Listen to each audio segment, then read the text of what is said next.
I notice you're very open to not criticism, but like trying to learn from others. And uh, like I listened to you on the ASIO. Joe did like a scent control thing, and you were like, I'm anxious to see what everybody else has to say to learn from it. And man, some people get so stuck in their ways that like, if you aren't a saddle hunter, you're an idiot, or if you're a tree stand hunter, you're an idiot. And it's like when people put themselves in some bubble, it's like you don't grow in a bubble, Yeah, I feel like that's I don't know. There's a lot of egos in hunting, and even great people. I have an ego. You have an ego. We all have egos. Some people have bigger egos than other, and they want to feel like their way is the best. And in probably in a lot of situations, it might be, but I don't know. I mean, I get humbled every year in the woods, and I know a lot of people out there think that I'm, a really good hunter. I've had a lot of success. I've hunted a lot of places. I've killed a lot of big deer, but I'm telling you, man, I mess up all the time. Every single year, I do the dumbest stuff out there, but it's because I'm trying things that are hard, and I'm trying things like that would be not textbook to see if I can do it.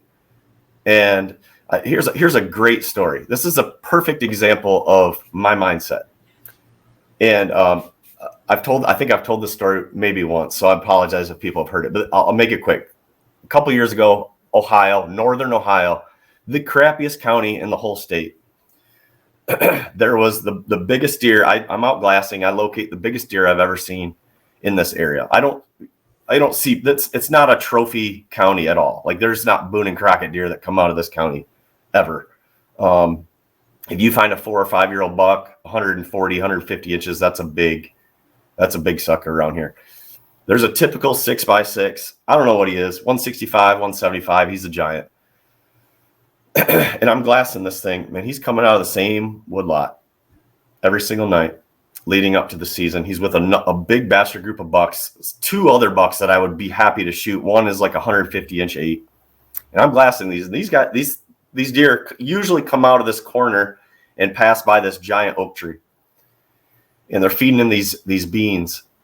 So I'm like, out of every 5 times I see them, 4 of those 5, they're going right by that tree. I'm like, I'm going to be in that tree opening night. So opening night, I got the wrong wind. So I hunt on the opposite side of the field, complete observation stand. There's that bean field I was telling you about. There's standing corn that butts up to it. So I sneak through the corn. I get right to the edge of the corn and just glass. And I see them all come out. They go right by that tree, and I'm like, dang, So I'm not expecting to kill them. I'm just observing. I get the same wind like 2-3 days in a row. I'm not trying to kill any other deer. I go to that same spot. I'm glassing, and it was like the 3rd or 4th time there. I get out there and I'm glassing. I don't see anything. I'm out there a little early. I'm looking at the weather app. Tomorrow, the very next day, I got the wind I need to get in that tree. Okay, the kill wind. So I'm glassing, the evening's kind of coming. I'm glassing, and all of a sudden I pick up something, and I see this giant rack bedded on the edge of the beans right next to the woods. And I'm like, you got to be kidding me. And luckily I had my video camera. I zoom in, and it's him.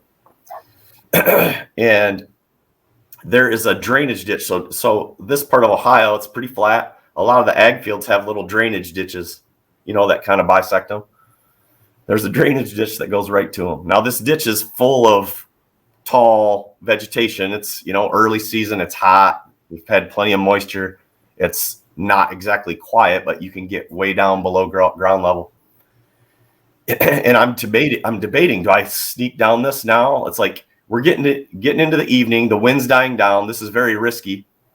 Or do I wait for tomorrow for the perfect wind to get in that kill tree? What I've been trying to wait for the whole time. And this is exactly what I said to myself. I was like, the better hunter could pull this off. The more skilled hunter could pull this off. And I'm like, this is literally the type of challenge that I want right here. And I made that decision. Like, I'm going to give it a go.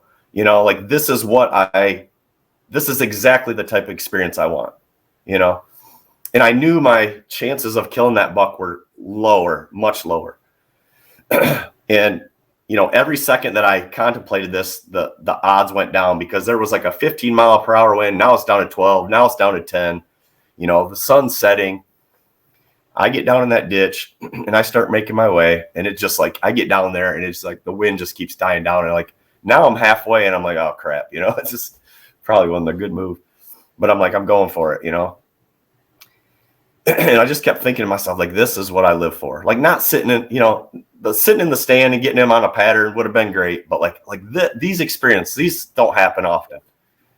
And I'm sneaking down that ditch, and I get about 50 yards from the edge. I can see the trees above, so I'm ranging the trees, so I know he's right on the edge.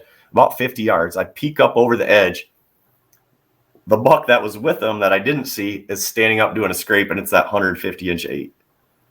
Would have been my biggest 8. I sneak into 40, and I got a good shot at that 8, and I'm like, I'm not shooting that 8. I'm not doing it. It's this deer or no deer. And I'm kind of sitting there. I'm on the edge of the bank, kind of sitting like halfway on my butt, kind of like this, just waiting. I'm in bow range where I felt comfortable. And then all of a sudden, more deer pop up, because this was like a pretty good sized bachelor group.